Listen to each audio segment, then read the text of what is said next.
तो hello sir, नमस्कार। कैसे हैं आप सब लोग? उम्मीद करते हैं। तो आज इस वीडियो में हम बात करेंगे कि हम कैप्टन वाइस कैप्टन का सिलेक्शन किस प्रकार से करेंगे। क्योंकि मान के चलो, अगर हमारे 11 खिलाड़ी अगर ड्रीम टीम में आते हैं और हमारे जैसे यहाँ पर देख सकते हो 11 खिलाड़ी ड्रीम टीम में, लेकिन अगर हमारे परफेक्ट अगर captain vice captain dream team में नहीं आते हैं, यानी कि कैप्टन बीसी अगर नहीं चलते हैं, तो उस टीम से हमारी विनिंग नहीं हो सकती है। लेकिन हाँ, अगर वहीं पर मान के चलो कि अगर हमारे 9 से 10 प्लेयर भी अगर ड्रीम टीम में आते हैं और हमारे कैप्टन वाइस कैप्टन चल जाते हैं, तो वहाँ उस टीम से हम विनिंग कर सकते हैं। तो कैसे पता करेंगे कि आज किस बॉलर को कैप्टन करना है, किस बैट्समैन को कैप्टन करके चलना है, हाई सिलेक्शन वाले बैट्समैन को कब कैप्टन करना है, बॉलर को कब करना है, फिर किस प्रकार से करें। क्योंकि होता क्या है कि हम जिस प्लेयर को मान के चलिए आज हमने कैप्टन बनाया है, तो वो प्लेयर आज पता लगा ड्रीम टीम में नहीं आ रहा है, कैप्टन वाइस कैप्टन की बात ही छोड़ दो। जिस बॉलर को हमने कैप्टन बनाया उस बॉलर को एक आधी विकेट मिला है, तो कैसे पहचानेंगे कि आज कौन सा बॉलर हमारे लिए ट्रम्प बॉलर हो सकता है, ट्रम्प कैप्टन हो सकता है, कौन सा बैट्समैन है जो हमारे लिए बेस्ट करके दे सकता है कैप्टनसी में। क्योंकि हमारे 2 से 3 प्लेयर होंगे जो कैप्टन वाइस कैप्टन पारी खेल के देंगे, हाई स्कोर रन वाले होंगे, पॉइंट्स वाले होंगे मैक्सिमम टाइम पर। अब मान के चलिए सभी तो होंगे नहीं, तो कैसे पता करेंगे कि हम किस बैट्समैन और किस बॉलर को हम कैप्टन बेसी करके चलेंगे। दोस्तों वीडियो को लास्ट तक जरूर देखना, चैनल पर नए हो तो सब्सक्राइब कर देना और टेलीग्राम चैनल पर ज्वाइन होना।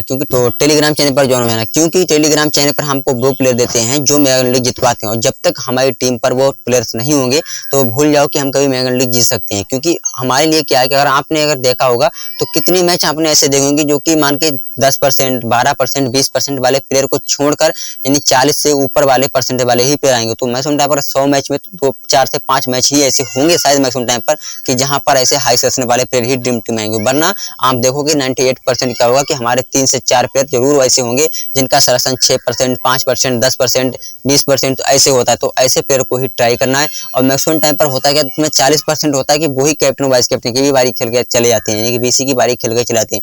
तो कैसे पता करेंगे? तो ये सभी प्लेयर जो हैं अपने टेलीग्राम चैनल पर देते हैं, तो वहां पर अगर आप ज्वाइन होते हो तो आप उन प्लेयर को अपनी टीम पर ट्राई करके एक बेस्ट विनिंग टीम बना सकते हो।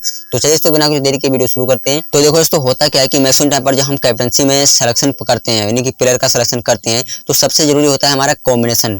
मैं क्यों बोल रहा हूँ? क्योंकि देखिए दोस्तों, क्या होता है कि हमारा कॉम्बिनेशन अगर बेस्ट होता है, तो कॉम्बिनेशन जब हमारा बेस्ट है, यानी कि मान के चलिए अगर हमने किसी 5 अगर बैट्समैन को पिक किया है, तो क्या बॉलर्स को कैप्टन वाइस कैप्टन बनाओगे? तो बिल्कुल भी आपका भी जवाब होगा कि नहीं यार, हम बॉलर्स में क्यों जाएंगे। जब हमने 5-5 बैट्समैन को अपनी टीम पर पिक किया है, तो ऑफकोर्स कि हम बैट्समैन को ही कैप्टन वाइस कैप्टन करके चलेंगे।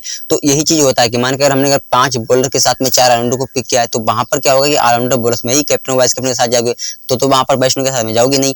तो यही जरूरी होता है कि हमारा कॉम्बिनेशन, क्योंकि कॉम्बिनेशन के हिसाब से ही हम प्लेयर का सिलेक्शन करते हैं। मान के चलिए अगर बैटिंग विकेट है तो हम बैट्समैन को ज्यादा अपनी टीम पर पिक करके चलते हैं, अगर बॉलिंग विकेट है तो वहां पर बॉलर्स को पिक करके चलते हैं। तो सबसे पहले होता है हमारा पिच, कि पिच को एनालिसिस कीजिए कि पिच रिपोर्ट क्या है। पिच रिपोर्ट के हिसाब से तो हम प्लेयर का सिलेक्शन करेंगे, और उसी हिसाब से हम पहले कॉम्बिनेशन के हिसाब से कॉम्बिनेशन ऐसे मान के चलिए पहले देखिए हमने पिच रिपोर्ट के बाद हुआ हमारा कॉम्बिनेशन तैयार, कॉम्बिनेशन के हिसाब से हुआ हमारे प्लेयर का सिलेक्शन, उसके बाद होता है हमारे कैप्टनसी और वाइस कैप्टन का सिलेक्शन। तो अगर आप पिच के अकॉर्डिंग चलते हो और परसेंटेज को ध्यान में रखते हो और कैप्टन वाइस कैप्टन बनाओगे, तो 10 मैच में 7 मैच तो आप डेफिनेटली अच्छा करके ही जाओगे। क्योंकि वहां पर क्या होगा, अगर हाई सिलेक्शन वाले के अगर प्लेयर के साथ में अगर तुम जा रहे हो तो वो भी गलत है। क्योंकि वहां पर भी होता है कि हम हाई सिलेक्शन वाले प्लेयर के साथ में लो सिलेक्शन वाले बॉलर्स को कैप्टन बीसी करके चले।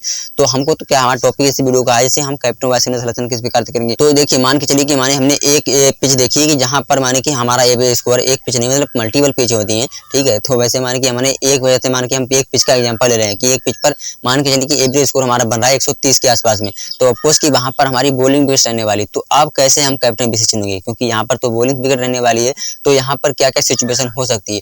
तो मान के चलिए कि सबसे ज्यादा लोगों ने किसको कैप्टन बनाया, पहले ये चीज नोटिस कीजिए कि मान पे वहां पर बॉलर्स का सिलेक्शन तो हाई होगा ही होगा, लेकिन कहीं ना कहीं आपको 1 से 2 या 2 से 3 बॉलर ऐसे मिल जाएंगे जिनका सिलेक्शन लो होगा, जिनको लोग अपनी टीम से ड्रॉप करके चल रहे हैं। तो उनको भी ध्यान में रखना है कि हाँ आज हो सकता है कि इस पिच पर ये भी अच्छा कर जाए, लेकिन कुछ बॉलर जिसके फेवर में पिच रहने वाली है।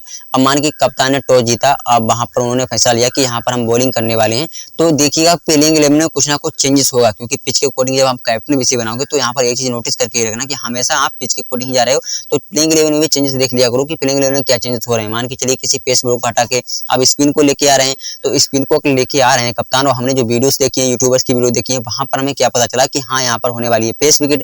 तो अब जो कप्तान ने फैसला लिया कि यहाँ पर हम पेस विकेट बॉलर को हटा के ला रहे हैं स्पिन, तो आप ही बताइए कि वहां पर क्या होगा, यानी कि वहां पर क्या हो सकता है कि पेस हो सकती है, स्पिन हो सकती है। मैं रिकमेंड करता हूँ, मैं अगर पर्सनल पूछूं तो मैं वहां पर पेस स्पिन के साथ में जाऊंगा। क्योंकि अगर कप्तान को लगा है कि यहाँ इस पिच पर आज हो सकता है कि स्पिन को मत मिले, तो मैं स्पिन को ही कैप्टन बीसी करके जाऊंगा, उनको ही अपनी टीम पर रेफर करके जाऊंगा। अगर मुझे ड्रॉप ही करना पड़ेगा किसी हाई सिलेक्शन प्लेयर को, तो मैं किसी पेसर को ड्रॉप करूंगा, यानी फास्ट बॉलर को मैं ड्रॉप कर सकता हूँ। क्योंकि मैं मान के चलिए पिछले मैच में में जो अभी हमने रिकॉर्ड उठाए हैं, वहां पर क्या हुआ, आपने अक्सर देखा हो कि सेम पिच होती है, उस पिच पर क्या होता है कि 250 रन बनते हैं। नेक्स्ट मैच होता है तो वहां पर 130, 140, 150 इस प्रकार का 170 पर टीम ऑल आउट होती है, 10-10 विकेट गिर रहे हैं, 16-16, 17-17 विकेट गिर रहे हैं। तो क्यों कैसे हो सकता है? जब ये हो सकता है तो मानो कप्तान ने अगर फैसला लिया है और प्लेइंग 11 में चेंजेस किया है तो हम उसके हिसाब से जाएंगे, यानी कि हम वो पिछला रिकॉर्ड नहीं देखेंगे। हम जो अभी रिसेंट जो था उसके बाद में पिच रिपोर्ट आई है, प्लेइंग 11 में चेंजेस देखो, बस यही पिच रिपोर्ट आपको पता लग सकती है कि पिच पर नमी कितनी है।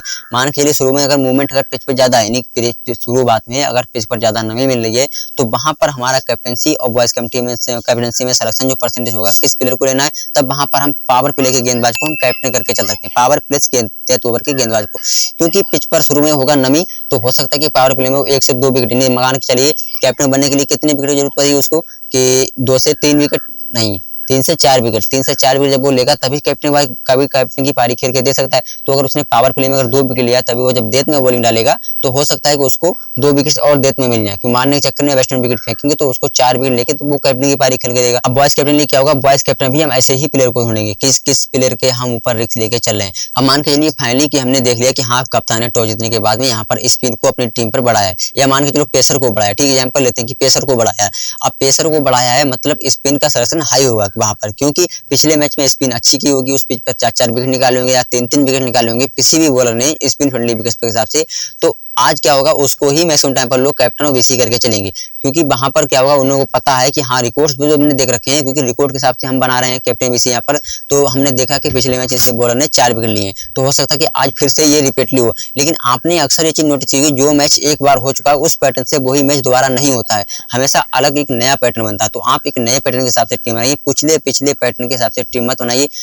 ऐसे ही प्लेयर पर आप रिस्क लेके भी चल सकते हो, क्योंकि पिछले मैच उसने 5 विकेट लिए हैं तो जरूरी नहीं कि इस मैच में भी 5 विकेट ले, क्योंकि अगर पिच पर उसने पेस बॉलर को बढ़ाया है, स्पिन को ड्रॉप किया है, तो हो सकता है कि आज पिच पर पेस होने वाली है तो लोग उस स्पिन के साथ में जाएंगे। आप उस पेस बॉलर को पकड़िए अपनी टीम पर, कि मगर ऐसा स्पेसर होना चाहिए जो मैक्सिमम टाइम पर लगभग अपने पूरे 4 ओवर डाल रहा है, इकोनॉमी उसकी अच्छी हो। उसको उसने रिसेंट पिछले कुछ मैचों में, माना कि 1-2 मैच उसके खराब हैं तो कोई दिक्कत नहीं, उसके पिछले मैच में अगर उसने 3 से 4 विकेट निकाल रखे हैं तब तो उसको कैप्टन बनाएंगे। अगर उसका रिसेंट फॉर्म ही खराब है, सही शुरू से खराब है, उसको माने 10 मैच में 1-2 मैच में ही ड्रीम टीम में आता है, तो ऐसे बॉलर को लेके क्या फायदा। तो ऐसे बॉलर को अवॉइड करके आप उस बॉलर को पकड़ सकते हो जो पिछले कुछ मैच से खराब खेला है, लेकिन तो आप ऐसे बॉलर को अपनी टीम पर पिक करके चल सकते हो जिसका रिसेंट फॉर्म तो खराब है 2-3 मैच हो, लेकिन रिसेंट उसने पिछले मैचों में बहुत अच्छा कर रखा हो। तो ऐसे में क्या होगा, उस पेसर बॉलर के साथ में आप जा सकते हो और वही आपको एक कैप्टन की पारी खेल के दे सकता है, क्योंकि आप दुनिया जाएगी स्पिन के साथ में, स्पिन ऑलराउंडर के साथ में, लेकिन आप उस पेसर के साथ में जाओगे। अगर कोई पेसर ऑलराउंडर है जो टॉप में बैटिंग कर रहा है, मतलब 6 नंबर 7 नंबर बैटिंग कर रहा है, तो उसको आप कैप्टन करके चल सकते हो, फिक्स कैप्टन, क्योंकि उसकी बैटिंग भी आनी तय की है। तो टोटल टीम के 10-10 विकेट गिरने वाले हैं, तो इस सिचुएशन में वो ऑलराउंडर बैटिंग भी करेगा। मान के चलिए उसने बैटिंग से अगर 20 रन भी बना दिए, 3 विकेट लिए, तब भी वो कैप्टन की पारी खेल के दे सकता है। सेकंड टीम से भी देख सकते हैं कि ऐसा कोई ऑलराउंडर है या कोई ऐसा डेथ ओवर बॉलर है जिसको हम टीम पर कैप्टन बीसी करके चलते हैं। तो पिच के अकॉर्डिंग ही कैप्टन बीसी का सिलेक्शन इसी प्रकार से हम कर सकते हैं। तो दोस्तों इसी प्रकार से क्या होगा कि हम अपने टीम पर कैप्टन बीसी का सिलेक्शन करेंगे। अब यहाँ पर एग्जाम्पल भी एक देख लेते हैं, मना करोगे तुक्के में, भाई तुम तुक्का मारो, तुक्का नहीं प्रूफ है। यहाँ पर आप देख सकते हो, यहाँ पर देखिए ये टीम मैच जो हुआ है, यहाँ पर स्कोर देखिए, यहाँ पर कितना था 126 के आसपास में। फर्स्ट बैटिंग करने वाली 126 रन बनाई थी, सेकंड टीम मैच में बैटिंग करने वाली 127, यानी चेस हो गया, लेकिन टोटल 8-8 16 विकेट्स टोटल गिरे हैं। अब 16 जो विकेट्स गिरे हैं तो देखिए यहाँ पर कौन बॉलर्स आए हैं, देखिए कितने बॉलर्स ड्रीम टीम में आए हैं, ठीक है, यहाँ पर देख सकते हो 8 बॉलर ड्रीम टीम में आए। तो इस प्रकार से बॉलर होते हैं जो ड्रीम टीम में आते हैं। यहाँ पर कैप्टन की बात को, यहाँ पर देखिए पेसर को मिलती है, यहाँ देखिए पेस कैप्टन जॉर्डन, यहाँ से देखिए बॉयज कैप्टन कौन पेसर है।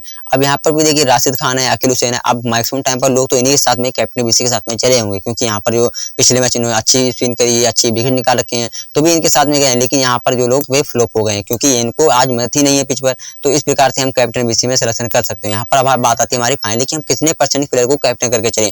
तो अगर आप कैप्टन का स्टेप लेके जा रहे हो तो बॉयज कैप्टन रिक्स लेके चलो, यानी कहने मतलब अगर आप 20% नहीं 10% प्लेयर का कैप्टनसी में सिलेक्शन है, यहाँ पर मैं शो कर रहा हूँ इस प्रकार से। कैप्टनसी में अगर 10% सिलेक्शन है तो आप बॉलर के हिसाब से आप मतलब मैक्सिमम टाइम पर 5% या 2% वाले प्लेयर को हम बीसी करके चल सकते हैं। अगर माने 2%, 3%, 5% वाले को हम कैप्टन कर रहे हैं, तब हम बीसी कर सकते हैं 10-15% वाले बॉलर को। ऐसे में अगर कोई ऑलराउंडर भी मिला देते हैं, यहाँ पर देखिए ऑलराउंडर थे, कैप्टन की पारी खेल के दी, तो ऐसे ही ऑलराउंडर को अपनी टीम पर हम बीसी करके चल सकते हैं। अगर बॉलिंग विकेट इस प्रकार की रहती है, वहां पर 16 से 18 विकेट गिर रहे हैं। मानिए एक कंडीशन ये भी होती है कि एक टीम ने स्कोर बनाया 130 और सामने वाली टीम ने जो कि 130 बनाने के बाद टोटल उसके विकेट गिरे 10, लेकिन जब सामने टीम चेस करने आई तो उसने क्या किया, उसने 3 विकेट से रन को चेस कर दिया। तो उस कंडीशन में क्या होगा, इस टीम की जो भी टीम सेकंड बॉलिंग करेगी उस टीम के बॉलर्स जाएंगे फ्लॉप, क्योंकि वहां पर क्या होगा, फर्स्ट इनिंग में 10 विकेट, तो उस कंडीशन में हमारे बॉलर से ही सीबीएसई आ सकते हैं। जैसे यहाँ पर आप दूसरा में यहाँ पर देखिए, जैसे यहाँ पर देखिए फर्स्ट बैटिंग में 10 विकेट गिरे, ठीक है, यहाँ पर देखो 10 विकेट, ठीक, वो चीज हटाओ जितने डीएलएम मेथड से मैच जीता गया था। तो यहाँ पर देखिए फर्स्ट बॉलिंग में 10 विकेट टोटल गिरे थे, जब टीम चेस करने आई तीनों ओपनर को चेस कर दिया। तो इस कंडीशन में यहाँ पर देखिए कोई भी बॉलर निकल ड्रीम टीम में नहीं है, तो ऐसे भी आप बॉलर का जो कि सिलेक्शन कर सकते हो, क्योंकि यही होता है हमारा कॉम्बिनेशन। मानिए आपने इस प्रकार का अगर कॉम्बिनेशन बनाया है तो आप यहाँ पर क्या बनाओगे, यहाँ पर कैप्टन बीसी ओपनर को ही लेके जाओगे, इसी कंडीशन तो आप कैप्टन बीसी करोगे। अब मान के चलिए बहुत खींचोगे तो यहाँ इसको कैप्टन करके किसी टॉप ऑर्डर में किसी बैट्समैन को बीसी करके भी चलोगे, हो सकता है इसको अगर टॉप ऑर्डर ने चेस किया तो वहां से बीसी की पारी खेलने को मिल सकती है। मानिए 100 रन बना, 120 रन बना, आप 2 विकेट भी गिर रहे हैं, वहां पर टीम चेस करने जा रही है, तो वहां पर कैप्टन बीसी क्या, मानिए 30 रन बनाए किसी बैट्समैन ने, कितने 4 बनाए, 40 बनाए, तो यहाँ से हम किसी टॉप ऑर्डर से बीसी करके वहां से किसी बॉलर को हम कैप्टन करके चल सकते हैं, पिच के हिसाब से, पेस स्पिन उस हिसाब से, ठीक है। तो यहाँ से हमारा होगा एक कॉम्बिनेशन, तो कॉम्बिनेशन के हिसाब से हमारा प्लेयर का सिलेक्शन होता है और कॉम्बिनेशन के हिसाब से हमारा कैप्टन एंड वाइस कैप्टन का सिलेक्शन होता है। तो चैनल पर दोस्तों अगर नए हो तो सिलेक्शन होता है। दोस्तों अगर चैनल पर नए हो तो सब्सक्राइब कर देना। दोस्तों अगर आप सब्सक्राइब करते हो तो आपका मान लीजिए क्या है यार, वीडियो देख रहे हो तो सब्सक्राइब कर दो, सब्सक्राइब और टेलीग्राम चैनल पर ज्वाइन हो जाए। वहां पर क्या होगा, वहां पर हम यही प्लेयर आपको देते हैं, जैसे कि ये टर्म प्लेयर होते हैं, यही प्लेयर देते हैं, 3 से 4 प्लेयर को आप टीम पर जीएल की टीम पर उतार के देखिए, आपको रिजल्ट आपको खुद मिल जाएगा। क्योंकि हम इतने सारे प्लेयर नहीं देते हैं, क्योंकि मैक्सिमम टाइम पर 22 प्लेयर में से तो आपको 7 से 8 प्लेयर तो ऐसे मिल ही जाएंगे जिनका सिलेक्शन 0 से 30% के बीच में होगा, तो सबको तो ट्राई करोगे नहीं। तो आप मैक्सिमम टाइम पर कितने प्लेयर्स को लेके जाओगे, 3 प्लेयर 4 प्लेयर को लेके जाओगे। तो मैं वहाँ पर आपको 5 से 6 प्लेयर देता हूँ, तो उनमें से आप 3-4 प्लेयर को ट्राई कीजिए, अपनी जीएल टीम पर पिक करके चलिए, आपको एक बेस्ट रिजल्ट मिलेगा। और वैसे भी आपने कैप्टन बीसी तो परफेक्ट चल ही रहे हैं, तो आप टेलीग्राम चैनल पर जाकर रिजल्ट भी देख सकते हो, और चैनल पर नए हो तो सब्सक्राइब कर देना। अब बात आती है बैटिंग विकेट पर, अब बात आती है हमारी बैटिंग विकेट पर। तो देखिए बैटिंग विकेट पर हम किस प्रकार से कैप्टन बीसी करेंगे, इसके लिए आप कमेंट कीजिए, हम नेक्स्ट टॉपिक पर इसी टॉपिक पर वीडियो बना देंगे। बाकी उसको वीडियो बहुत लंबा हो रहा है, इससे अगर ज़्यादा लंबा करेंगे तो आप लोग देखने वाले हो नहीं, आप तो वीडियो छोड़ के भाग जाओगे, क्योंकि कुछ सेकंड के ही मानो कुछ मिनट के ही वीडियो आप लोग देखना पसंद करते हो। दोस्तों फाइनली बात आती है कि हमारे captain vice captain batting wicket के हिसाब से हम नेक्स्ट वीडियो में टॉपिक पे कवर करेंगे कि हम बैटिंग विकेट पर किस प्रकार से हम captain vice captain perfect selection करेंगे। और मैंने एक वीडियो भी बना रखी है, यहाँ पर लगा दूंगा, वो कैप्टन वाइस कैप्टन के ऊपर है कि बैटिंग विकेट पर हम किस प्रकार से कैप्टन वाइस कैप्टन सिलेक्शन करेंगे। उम्मीद करते हो वीडियो अच्छा लगा है तो चैनल को सब्सक्राइब कर दो, फिर वीडियो को लाइक कर देना। तो मिलते हैं नेक्स्ट वीडियो में।